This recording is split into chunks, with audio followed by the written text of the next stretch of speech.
കുംഭമേള വളരെ വിജയകരമായിട്ട് യോഗി ആദിത്യനാഥ് സർക്കാരിന്റെ നേതൃത്വത്തിൽ പൂർത്തിയായിക്കൊണ്ടിരിക്കുകയാണ്. പല രീതിയിലുള്ള അട്ടിമറികളും അവിടെ നടത്താനായിട്ടുള്ള ശ്രമങ്ങൾ ഉണ്ടായിരുന്നു എന്ന റിപ്പോർട്ടുകളൊക്കെ പുറത്തു വരുന്നുണ്ട്. കൃത്യമായിട്ട് ആരൊക്കെയാണ് അതിന് പിന്നിലെന്ന് കണ്ടെത്താനുള്ള എല്ലാ അന്വേഷണങ്ങളും തകൃതിയായിട്ട് നടന്നുകൊണ്ടിരിക്കുകയാണ്. ഇതിനൊക്കെ പിന്നാലെ അതാ മറ്റൊരു ഞെട്ടിപ്പിക്കുന്ന വാർത്തയാണ് പുറത്തു വന്നിരിക്കുന്നത്. ഇവർക്കെതിരെ പണി തുടങ്ങിയിരിക്കുകയാണ് യോഗി എന്ന് കേൾക്കുന്നുണ്ട്. അതായത് 219 മദ്രസകൾ, അനധികൃതമായി നിർമ്മിച്ച മദ്രസകൾ പൊളിക്കാനാണ് യോഗിയുടെ പ്ലാൻ. ബുൾഡോസർ ബാബ എന്ന പേര് യോഗി വീണ്ടും നിലനിർത്തുമെന്ന് പ്രഖ്യാപിക്കുകയല്ലേ. അതെ, സുപ്രീം കോടതി യോഗി ആദിത്യനാഥിനോട് പറഞ്ഞത് ബുൾഡോസർ ഒന്ന് നിർത്തിവെക്കണം, അനധികൃതമായി നിർമ്മിക്കപ്പെട്ട ഏതെങ്കിലും കെട്ടിടമുണ്ടെങ്കിൽ അവിടെ ഒന്ന് ആലോചിച്ച ശേഷം മതി എന്നൊക്കെയായിരുന്നു പറഞ്ഞത്. പക്ഷേ യോഗി ആദിത്യനാഥ് പറഞ്ഞത് അനധികൃതമായി കെട്ടിപ്പൊക്കിയ ഒരു കെട്ടിടത്തിനും യാതൊരു തര ദയാദാക്ഷിണ്യവും കൊടുക്കേണ്ടതില്ല എന്നുള്ള നിലപാടാണ് യോഗി ആദിത്യനാഥ് സ്വീകരിച്ചത്. അത് നിയമപരിധിക്കുള്ളിൽ നിന്നുകൊണ്ട് തന്നെയാണ് അത് അദ്ദേഹം സ്വീകരിച്ചിട്ടുള്ളത്. കാരണം അത് കോൺഫ്ലിക്റ്റ് ഉണ്ട്. അതായത് ഈ പറയുന്ന സുപ്രീം കോടതി പറഞ്ഞത് നിയമപ്രകാരം തന്നെയാണോ എന്നുള്ളതിൽ ഒരു ഡൗട്ട് ഇപ്പോഴും നിലനിൽക്കുന്നു. പക്ഷേ എന്തായാലും യോഗിയുടെ ബുൾഡോസർ നടപടിയുമായി ബന്ധപ്പെട്ട് മുന്നോട്ട് പോവുകയാണ്. ഒരു സാധാരണക്കാരൻ്റെ വീടും യോഗി എന്ത് ചെയ്തിട്ടില്ല, ബുൾഡോസർ വെച്ച് പൊളിച്ചിട്ടില്ല. ഒരു അനധികൃതമല്ലാത്ത കെട്ടിടവും യോഗി പൊളിച്ചിട്ടില്ല. ഇവിടെ സമാജ്വാദി പാർട്ടിയുടെ ഏറ്റവും ശക്തി കേന്ദ്രം എന്നറിയപ്പെടുന്ന സ്ഥലമാണ് അസംഗഡ് എന്ന് പറയുന്നത്. ഉത്തർപ്രദേശിലെ അസംഗഡിൻ്റെ അകത്ത് ആ ഒരു പ്രദേശം തീർത്ത് ഈ പറയുന്ന സമാജ്വാദി പാർട്ടിയുടെ ഒരു പാർട്ടി ഗ്രാമം പോലെ പ്രവർത്തിക്കുന്ന സ്ഥലങ്ങളാണ്. അവിടെയാണ് ഈ പറയുന്ന 219 മദ്രസകളും അനധികൃതമായി രജിസ്ട്രേഷൻ ഇല്ലാതെ അവർക്ക് തോന്നിയതുപോലെ നടപ്പിലാക്കുന്നു എന്ന കണ്ടെത്തൽ ഈ പറയുന്ന യോഗി ഗവൺമെൻറ്റിൻ്റെ ഓഡിറ്റിംഗ് വിഭാഗം കണ്ടെത്തിയത്. അങ്ങനെ ഓഡിറ്റിംഗ് വിഭാഗം കണ്ടെത്തിയതിനു ശേഷം യോഗി സർക്കാർ ഈ 219 മദ്രസകൾക്ക് നേരെയും FIR ഇടാൻ വേണ്ടി നിർദ്ദേശിച്ചു, അന്വേഷണം നടത്താൻ വേണ്ടി നിർദ്ദേശിച്ചു. പോലീസ് അന്വേഷണവും ആഭ്യന്തര വകുപ്പും ഈ കാര്യം കൃത്യമായി അന്വേഷിക്കുകയും അവിടുത്തെ മദ്രസ വിദ്യാഭ്യാസ ബോർഡിനോട് പ്രത്യേകമായിട്ട് ഈ കാര്യത്തിൽ വിശദാംശങ്ങൾ സമർപ്പിക്കാൻ വേണ്ടിയിട്ട് ആവശ്യപ്പെടുകയും ചെയ്തു.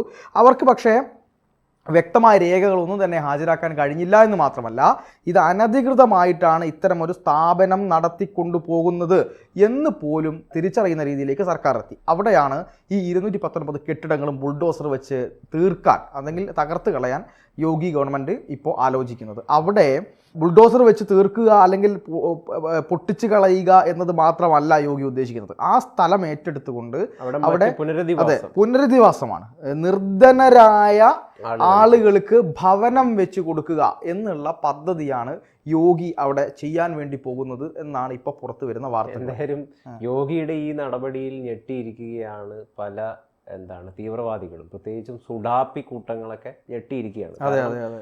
വേണ്ടാത്ത രീതിയിലുള്ള കുപ്രചരണങ്ങളാണ് യോഗിക്ക് മേൽ നിരന്തരമായിട്ട്. കാരണം നമുക്കറിയാം, അത് രാജ്യത്തെ നിയമം പാലിച്ചുകൊണ്ട് നിയമവ്യവസ്ഥയ്ക്ക് അനുസരിച്ചിട്ടാണ് ഈ ബുൾഡോസർ അടക്കമുള്ള പലവധി കാര്യങ്ങൾ അദ്ദേഹം ഈ ബിൽഡിങ്ങുകൾ, അനധികൃതമായി നിർമ്മിച്ച ബിൽഡിങ്ങുകൾ ഇല്ലാതാക്കാൻ വേണ്ടിയിട്ട്, പൊട്ടിച്ചു കളയാൻ വേണ്ടിയിട്ട് ഉപയോഗിക്കുന്നത്. പക്ഷെ അതിനെ എങ്ങനെയാണ് വ്യാഖ്യാനിക്കപ്പെടുന്നത്, അത് ഉത്തരേന്ത്യയിൽ നിന്ന് വരുന്ന ഇത്തരം വാർത്തകൾ കേരളത്തിലേക്ക് വരുമ്പം ഏത് രീതിയിലാണ് വളച്ചൊടിക്കപ്പെടുന്നത് എന്നത് വളരെ നമ്മൾ ചർച്ച ചെയ്യേണ്ടതും കൃത്യമായിട്ട് മനസ്സിലാക്കേണ്ടതുമായിട്ടുള്ള കാര്യമാണ്. കാരണം യോഗിക്ക് നേരെ വലിയ രീതിയിലുള്ള ഒരു ദുഷ്പ്രചരണങ്ങളുടെ കഥകൾ ഇങ്ങനെ മലയാള നാട്ടിൽ പരന്ന് പ്രചരിച്ചുകൊണ്ടിരുന്നുണ്ടായി. എന്നാൽ ഇന്ന് ഇപ്പം അതൊക്കെ മാറി യോഗി ഒരു വലിയൊരു നേതാവായി, രാജ്യത്തിൻ്റെ ഒരു സംരക്ഷകനായി, അനധികൃത നിയമങ്ങളെ, അനധികൃതമായിട്ടുള്ള പല പരിപാടികളെയും നിഷ്പ്രഭമാക്കുന്ന ഒരു ശക്തനായ പോരാളിയായിട്ട് ഈ കുംഭമേളക്കാലത്തിൽ ഉയർന്നു വരുന്ന ഒരു മനോഹര കാഴ്ചയല്ലേ നമ്മൾ കാണുന്നത്. അതെ, മാത്രമല്ല യോഗി ആദിത്യനാഥിനെ കുറിച്ച് നമ്മളൊക്കെ പറയുന്നതിനേക്കാൾ മുമ്പ്, അല്ലെങ്കിൽ അദ്ദേഹം മോശക്കാരനാണ്, അല്ലെങ്കിൽ അദ്ദേഹം വർഗീയവാദിയാണ്, ബുൾഡോസർ രാജാണ് എന്നൊക്കെ പറഞ്ഞ് അദ്ദേഹത്തെ ദുഷ്പ്രചാരണം നടത്തുന്ന ആളുകളുണ്ട്. ബുൾഡോസർ രാജ് എന്ന് പറയുന്നത് അന്യായത്തിനെതിരായിക്കൊണ്ട്, അനീതിക്കെതിരായിക്കൊണ്ട് ആണ് എന്നുള്ളത് ഒരു ഭാഗത്ത് ഒരു സത്യമുണ്ട്. പക്ഷേ ഈ ഗൗതം പറഞ്ഞതുപോലെ ദുഷ്പ്രചരണം നടത്തുന്ന കുറേ ആളുകളുണ്ട്. അവർ മനസ്സിലാക്കേണ്ട ഒരു കാര്യം, ഉത്തർപ്രദേശ് ഇത്രയും കാലം ഭരിച്ചിരുന്നത് ആരൊക്കെയാണെന്നറിയോ? ഈ പറയുന്ന മായാവതി ഭരിച്ചിട്ടുണ്ട്, BSP ദളിത് പാർട്ടിയായിരുന്നു. സമാജ്വാദി പാർട്ടി ഭരിച്ചിട്ടുണ്ട്, കോൺഗ്രസ് ഭരിച്ചിട്ടുണ്ട്. ഒരു കാലത്ത് CPM അടക്കമുള്ള സംഘടനകൾ ഉത്തർപ്രദേശിൽ MLA-മാരുണ്ടായിരുന്നു. അറിയാവോ? ഈ കാര്യങ്ങൾ പലർക്കും, ഇവിടെയുള്ള ആളുകൾക്കും അറിയുമെന്ന് എനിക്കറിയില്ല. ഈ ഇത്രയും ആളുകൾ ഇത്രയും കാലം ഭരിച്ചതാണ് UP. UP ഇപ്പോൾ BJP ഭരിക്കാൻ തുടങ്ങിയിട്ടേ എത്രയായി? ഈ യോഗി അധികാരത്തിൽ വന്നിട്ട് 2ാമത്തെ ടേമാണിത്, മനസ്സിലാക്കണം. അതാണ് UP യുടെ കഥ എന്ന് പറയുന്നത്. ആ UP യിൽ ജനങ്ങൾക്ക് കൃത്യമായിട്ടറിയാം ആർക്ക് നല്ലത് ചെയ്യുന്നുണ്ട് എന്നുള്ളത്. അതായത് BSPയെ പരീക്ഷിച്ച, സമാജ്വാദി പാർട്ടിയെ പരീക്ഷിച്ച, ഐക്യ മുന്നണി പോലുള്ള സംവിധാനങ്ങൾ പരീക്ഷിച്ച, കോൺഗ്രസിനെ കാലാകാലങ്ങളോളം അവിടെ ഭരിക്കാൻ അനുവദിച്ച ഒരു പാർട്ടിക്ക് കൃത്യമായി അടുത്ത ജനങ്ങൾക്ക് കൃത്യമായിട്ട് അറിയാം അവിടെ നല്ലത് ചെയ്തില്ലെങ്കിൽ അവിടെ വോട്ട് കിട്ടില്ല എന്നുള്ളത്. യോഗി 2ാമതും വലിയ ഭൂരിപക്ഷത്തോടു കൂടി ഈ പറയുന്ന ഉത്തർപ്രദേശിൽ അധികാരത്തിൽ വന്നിട്ടുണ്ടെങ്കിൽ അതിൻ്റെ പിന്നിൽ യോഗി ചെയ്ത നല്ല കാര്യങ്ങളാണ്. അതുകൊണ്ട് തന്നെയാണ് യോഗി ഒരു സിംഹമായി, ഒരു തീപ്പൊരി നേതാവായിട്ട് അറിയപ്പെടുന്നത്.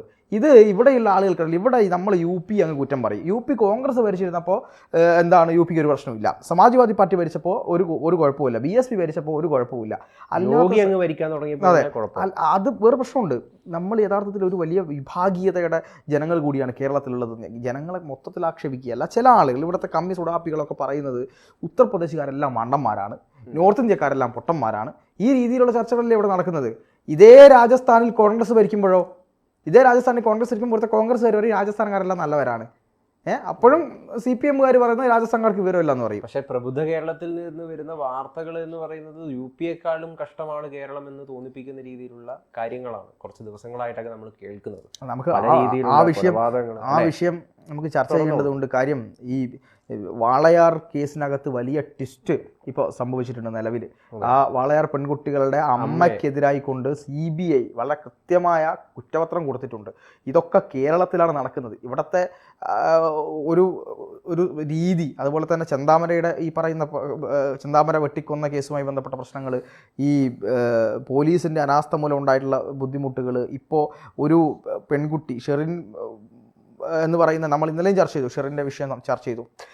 കർണാടക വധക്കേസിലെ പ്രതിയായിട്ടുള്ള ഷെറിനെ ജയിലിനകത്ത് ആഡംബര സൗകര്യങ്ങൾ ഒരുക്കി കൊടുത്ത് സർക്കാർ മുതൽ ഇങ്ങോട്ട് കൊണ്ടുപോകാൻ അവസാനം മുഖ്യമന്ത്രി ഒപ്പുവിട്ടു, പുറത്തു വിട്ടോ എന്ന് പറഞ്ഞുകൊണ്ട് ഒപ്പിടുന്ന രീതിയിലേക്ക് കേരളം മാറിക്കൊണ്ടിരിക്കുമ്പോൾ യാതൊരുവിധ കാര്യവുമില്ലാതെ എന്താണ് UP-യെ കുറ്റം പറയാൻ പോകുന്ന ആളുകളാണ് ഇവിടെ ഉള്ളത്. നോക്കണം, ഇവിടെ 3 കോടി ജനങ്ങളേ ഉള്ളൂ. UP-യിൽ 25-30 കോടിക്കടുത്താണ് ജനങ്ങളുള്ളത്. കാര്യമില്ല, ഇത് മനസ്സിലാക്കുന്നില്ല.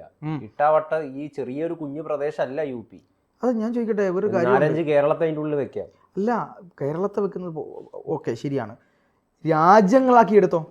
ഇന്ത്യയിൽ നിന്ന് നമ്മൾ രാജ്യങ്ങളായി വിഭജിച്ചാൽ ഉത്തർപ്രദേശ് ലോകത്തിലെ ഒരു പ്രധാനപ്പെട്ട രാജ്യമായിരിക്കും. അതെ, ശരിക്കും എനിക്ക് അമേരിക്കയിലെ പ്രധാന നഗരങ്ങളിലെ പോലും UP-യുടെ അത്ര പോലും ഇല്ല. അതെ, അതാണ് ഞാൻ പറയുന്നത്. അപ്പോൾ പല രാജ്യങ്ങളും UP-യുടെ അത്ര ഇല്ലാത്ത രാജ്യങ്ങളാണ് പല രാജ്യങ്ങളും.